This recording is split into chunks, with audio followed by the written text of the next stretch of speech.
Donc d'après toi, aujourd'hui, le plus gros mythe dans l'univers de l'artisanat à l'encontre des chocolatiers ou des artisans entrepreneurs, ça pourrait être lequel? C'est souvent on dit, par exemple dans la restauration, on a toujours dit ah, ben, les restaurateurs ils sont riches.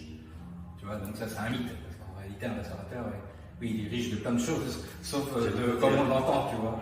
Donc pour toi, ça serait quoi le mythe dans l'univers de la chocolaterie, du chocolatier?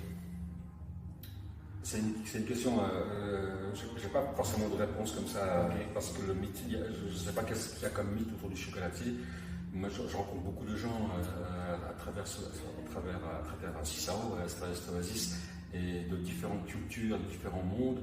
Il pourrait y avoir un mythe, mais c'est la question peut-être de prix, quand on sort du monde du chocolat ou le mot chocolat. C'est comme le mot du pain. Là, on parle de boulanger.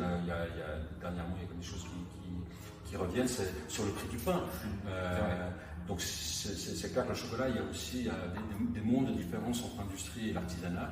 Et ceux qui n'ont pas forcément eu contact avec l'artisanat du chocolat, la valeur, ce qu'on appelle le cacao, avec le prix peut un peu interloquer. Mais c'est ça en fait, le travail de l'artisan, c'est d'accompagner en fait ses créations sans justifier ses prix, parce qu'il n'y a pas besoin de justifier, mais en tous les cas de faire goûter et puis d'apporter de la connaissance, parce que je pense que quand on est informé et quand on apprend et quand on voit, on se rend compte, et quand on se rend compte, on intègre, ça me semble.